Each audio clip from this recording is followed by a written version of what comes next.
Olá, meus queridos e amados irmãos, a paz de Cristo Jesus, tudo bem com vocês? Meus queridos, estamos aqui para mais um conteúdo da nossa Escola Bíblica Dominical. Nós temos por objetivo fornecer conteúdo para te ajudar aí na sua sala de aula no próximo domingo. Para você que não me conhece, eu sou o pastor Arlindo Pessoa e congrego aqui na Assembleia de Deus na rua São Geraldo, aqui em Bom Sucesso, no Rio de Janeiro. Esta igreja é presidida pelo nosso querido pastor Eliseu Alves, que também preside a nossa convenção estadual aqui no Rio de Janeiro, a CEADERJ. Nós estamos aqui servindo ao Senhor e ocupando esta função de superintendente da Escola Bíblica Dominical. Somos gratos a Deus e ao nosso pastor presidente e por ter nos dado esta honra de ocuparmos esta função e agradecer a Deus por ter nos dado também esta ferramenta para usarmos para fazer o bem, levarmos esse conteúdo para contribuir e ajudar você, para que você adicione aí junto ao seu plano de aula no próximo domingo e assim faça da sua sala de aula um estudo abençoadíssimo. Eu tenho um imenso prazer de dizer, sou casado com a missionária Eliane e pai do Rony, filho único, e Deus tem abençoado, graças a Deus, a nossa família, e debaixo da potente mão do Senhor e dos cuidados do Senhor, e colocando-nos numa posição sempre de servo, temos caminhado na presença do nosso Deus, sempre dependente, sempre carente da graça de Deus.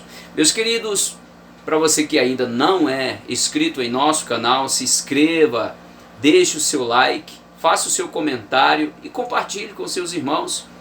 O importante de deixar o like é que esse aplicativo, esta ferramenta vai entender que esse conteúdo é importante e vai enviar para outras pessoas. Desta feita, vai abençoar outras pessoas. Meus queridos, nós estamos aqui numa série de aula nesse segundo trimestre. Foi um trimestre comentado pelo pastor Elienay Cabral, que tem o título Relacionamentos em Família, superando desafios e problemas com exemplos da Palavra de Deus. Esta é a quinta aula e nós temos aqui em mãos um conteúdo maravilhoso, como todas as aulas. Cada aula que chega, nós temos visto mais horizontes se abrir e o ensinamento chegar, orientando-nos a respeito de vivermos uma vida muito melhor em família, pegando esses exemplos da Bíblia e vetando, segurando, como eu posso dizer, barrando todas essas problemáticas, utilizando esses exemplos que temos na Palavra de Deus. A vida é uma escola e devemos aprender com os conteúdos que já temos observado. Vamos lá, meus queridos. O título da lição de hoje, lição 5, é Motim em Família. Motim em Família. Aqui em Filipenses, capítulo 2, versículo 14, Paulo deixa um recado aqui nesse versículo. Fazei todas as coisas sem murmurações nem contendas. Palavras de Paulo. A verdade prática diz: das murmurações derivam as contendas. Por isso, devemos evitá-las em nossa família. Nós temos esse conteúdo escrito aqui no livro de Números, capítulo 11, nos primeiros versículos, e capítulo 12, também nos primeiros versículos. Esta leitura fica para você fazer ela em casa, leia compassadamente, leia caprichosamente e procure entender aí todos os desdobros desses dois capítulos, os acontecimentos e o que levaram a essa questão da murmuração, questão do ciúme e da inveja. Precisamos ter cuidado para essas coisas não entrarem na nossa casa, na nossa vida e também na nossa comunidade de fé ou no trabalho. Isso é prejudicial e é ruim e isso não tem aprovação de Deus. Você, meu querido, que serve ao Senhor, devemos sim nos atentarmos para as diretrizes de Deus, pois é importante que vivamos uma vida agradando a Deus. Vamos lá fazer de forma sintética, mas que seja objetiva e proveitosa para todos nós. A influência negativa da murmuração. Aqui é onde nós temos o primeiro assunto aqui da murmuração, daqueles que saíram da terra do Egito. Quando saíram do Egito em destino à terra de Canaã, saíram no deserto, primeiro eles tiveram a dificuldade do Mar Vermelho. Eles presenciaram o nosso Deus abrir o Mar Vermelho para o seu povo passar. Eles presenciaram que Moisés tinha sido levantado como uma liderança para liderar aquele povo, e Deus operou. Deus usou ferramentas na mão de Moisés, usou a vida de Moisés para fazer os milagres acontecerem. Então eles sabiam disso. Mas a verdade é que esse povo, quando saíram do Egito, saiu também junto com o povo hebreu, uma mistura de povo. Isso também chegou a trazer um resultado negativo lá na frente. Esse povo, quando eles acamparam, próximo do Sinai, era uma terra fértil, uma terra boa. Deus fez brotar água e por ali vai. Então, quando eles saíram dali, deram de cara logo com um deserto aberto. Esse deserto aberto que não via essência de vida, era um deserto. Então o povo, incentivado ali pelos povos, essa mistura de povo chamado de vulgo, eles começaram a murmurar. Eles começaram a dizer porque viemos para cá, porque saímos do Egito, e fez a sua mente recordar os alimentos que comiam, e eles diziam sem preço, ou seja, de graça comíamos. Aí citavam os alimentos que comiam, mas na verdade tudo isso era um engano. E começaram eles murmurarem, e aquilo aborreceu certamente muito a Deus. Aquilo entristeceu muito a sua liderança, a Moisés. Aqui nós temos a primeira queixa, Israel havia saído da região do Sinai, ali, como eu falei, de uma terra fértil. A segunda queixa deles aqui, após experimentar o juízo do fogo e humilhar-se diante de Deus, o povo começaram a murmurar outra vez. Eles murmuraram contra o maná. Olha só, meus queridos, se o Senhor nos proporcionou um arroz e feijão para nós comermos hoje, nós devemos agradecer o Senhor por aquele arroz e aquele feijão. Se o Senhor nos proporcionar um alimento melhor amanhã, da mesma forma vamos dar graça, glorificarmos o Senhor. Naquele tempo eles estavam no deserto, eles tinham totalmente dependência de Deus. Deus providenciava todo dia pela manhã o maná. O maná era certo, mas eles murmuraram por causa do maná. Eles murmuraram contra o maná, falaram esse maná. Eles falaram mal do maná, da providência de Deus para a vida deles. Esta é a segunda queixa, que eles se queixam diante de Moisés, falando mal do maná. O maná que era um milagre, o maná que tinha um símbolo de Cristo Jesus, o nosso pão diário, o nosso pão da vida. É tanto que o próprio Jesus disse: os vossos pais comeram o maná no deserto e morreram. Eu sou o pão da vida. O maná no deserto representava numa figura apontando para Cristo Jesus. Eles falaram mal. Tem gente que fala mal de Jesus porque não recebeu aquilo que esperava receber. Na verdade, Cristo Jesus é o nosso tudo. Cristo Jesus é a nossa salvação, é o nosso sustento, é a nossa existência. Por isso, Cristo Jesus é o nosso tudo. Aqui a segunda queixa, murmuraram contra o maná. A terceira queixa, meus queridos, já no capítulo 12, após todo o contexto de murmuração, apresentando todo o capítulo 12, temos a rebelião de Miriam e Arão. Agora, se não fosse o bastante, como se não fosse tão desagradável para Moisés e para Deus, a murmuração do povo reclamarem de tantas coisas, tendo visto tantos milagres, o Mar Vermelho se abrir, Deus protegeu o seu povo, enviar coluna de fogo, coluna de nuvem para resfriar durante o dia.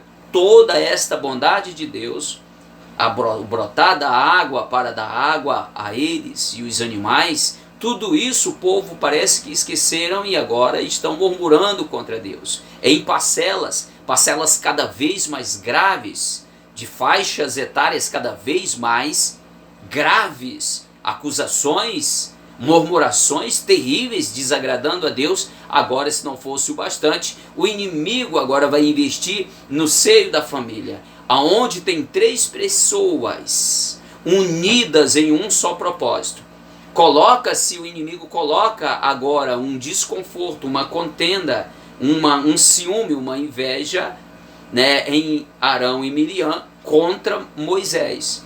E o gatilho foi: Moisés tomou para ser esposa uma mulher cuxita, descendente de Cã, e para eles, os descendentes de Cã eram um povo vil, que não era aceitável uma união entre os hebreus, né, entre os semitas e os da descendência de Cã.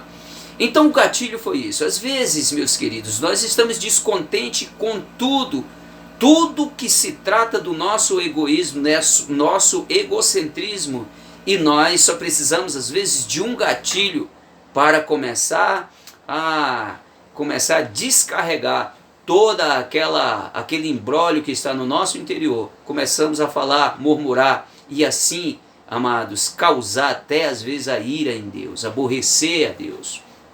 Então foi assim que aconteceu. Coloca-se agora um desconforto entre esta família. Então Miriam, ela incentiva Arão a se opor contra o seu próprio irmão. Eles queriam, por terem a idade mais elevada do que, serem mais velhos do que Moisés, eles querem agora que o ministério que Deus deu a Moisés seja compartilhado com eles. Porventura, Deus só falou com Moisés? E quando eles falaram assim, Moisés não estava presente, mas o texto diz assim: Deus ouviu. Meus queridos, eu quero voltar lá atrás um pouquinho, lá nos primeiros tópicos onde nós falamos sobre a questão da rebelião da congregação. Deus começou a lançar um fogo ardente sobre aquele povo e consumiu os que estavam mais distantes, porque os que ficavam no arraial mais distante da presença de Deus, mais distante, era aquele povo desgostoso, é aquele povo murmurador, e eles murmuraram contra Deus, e o fogo começou a matar eles, devorar primeiro por eles. Meus queridos, eu não gostaria muito de fazer comparações, mas eu sento na igreja, tanto no altar, às vezes também como perto, já teve ocasião de ficar lá atrás. E o que existe muito lá nos últimos bancos da igreja é murmuração, falatório, e você percebe que os que ficam sempre lá atrás são as pessoas que sempre precisam estar sendo carregadas. Se você é uma dessas pessoas que tem por hábito sentar atrás, isto não é apenas um gesto de humildade, não.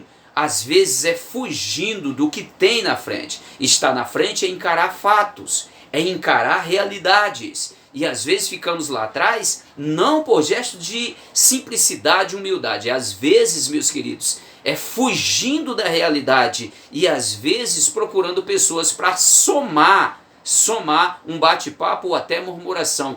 Devemos ter cuidado com o que falamos, o que nós estamos fazendo, pois foi por lá que Deus começou a queimar, Deus começou a abater as pessoas, porque era lá que estava a murmuração. Eu muito estremeci quando eu fiz esse estudo no sentido hermenêutico e entendi que começa por lá.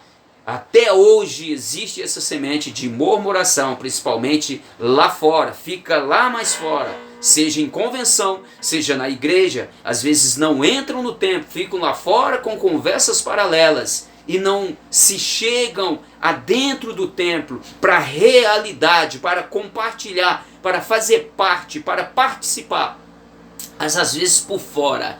E é perigoso isso, meus queridos. Não quero aqui espiritualizar tudo, mas vamos contextualizar a palavra e vamos levar a sério as coisas. Então prestamos bastante atenção nisso. Agora nós temos aí uma rebelião de Miriam e Arão. Deus chama eles para o arraial, para a tenda da congregação.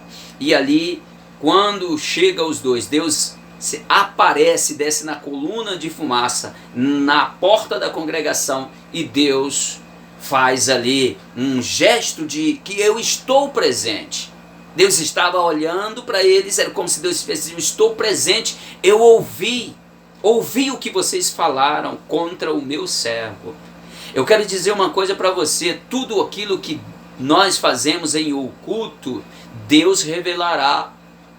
Tudo que fazemos na escuridão, Deus revelará no claro. Cuidado, meus queridos. Se não temos palavra de bênção para falar sobre a nossa liderança, aquele que Deus levantou para liderar, não devemos também falar outras coisas. Eu estou falando de quem tem honra, de quem é realmente chamado para liderar. Cuidado para não deixar os lábios se baterem contra estas pessoas, porque a palavra de Deus fala assim, Deus ouviu, ele não ouviu, Moisés não ouviu, mas Deus ouviu. Moisés, por sua paciência, ser longânimo, ser um homem manso, Deus agiu em favor dele, chama os três, Deus se apresenta, depois Deus tira Arão e Miriam da presença ali de Moisés e fala para eles, se existe profeta, eu falarei, darei a conhecer por intermédio deles, em visões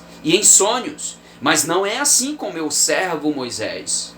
Com Moisés não é assim, eu falo boca a boca e vista a vista, tá? Porque com Moisés, ele não fala por figura, porque Moisés vê a semelhança de Deus. É aí onde eu entendi, quando o texto diz lá em Hebreus que Moisés saiu como vendo o invisível. Moisés não via apenas uma figura, Moisés viu a realidade.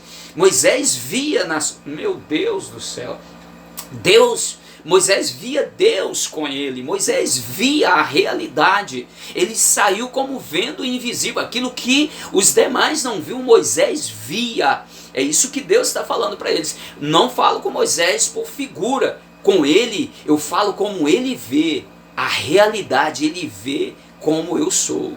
Oh, meu Deus da glória, louvado seja o nome do Senhor. E dali, quando Deus saiu da presença deles, Miriam já saiu leprosa e teve que ficar todos aqueles 7 dias num ritual fora do arraial. Meus queridos, cuidado, não devemos murmurar em circunstância nenhuma. E aqui Moisés, um homem manso e humilde, o mais manso que havia sobre a terra. Quando falaram, Moisés não ouviu, mas Deus ouviu. Uma característica daquilo que Jesus falou, que os mansos herdarão a terra, os longânimos, aqueles perseguidos. Então aqui parece que temos visto aqui naquilo, no sermão da montanha que o Senhor falou, parece que isso estava no ministério de Moisés. Moisés estava carregando sobre os seus lombos, sobre a sua vida, características daquilo que Jesus falou lá no monte. O fardo de uma liderança, Moisés chegou a falar, Senhor, está muito pesado para mim, não estou conseguindo. Às vezes, meus queridos, pesa por demais o fardo, pelo fato das pessoas não compreenderem. Mas Deus sempre entra e passa a orientação. Deus sempre dá a orientação. Quando eu digo que sou capaz, que estou pronto, realmente eu não sou capaz e nem estou pronto. Mas quando eu digo que estou à disposição de Deus, Deus capacita e envia, e sempre enviará o recurso, a orientação necessária para conseguirmos executar aquilo que precisamos executar. A punição de Miriam e Arão, olha só, teve que passar pela punição porque mexeram com aquilo que não era para mexer. Tem pessoas que estão passando por alguns processos, quem sabe esses processos sejam processos educativos, sejam processos de Deus, processos de ensinamento, seja didático, seja pedagógico para algumas pessoas, eles ainda não compreenderam. Que isso venha se abrir em nossa mente, viemos compreender os desígnios de Deus, a vontade dele e fazermos segundo a sua vontade. Deus abençoe, meus queridos. Fique com essa palavra e até lá, assim querendo Deus.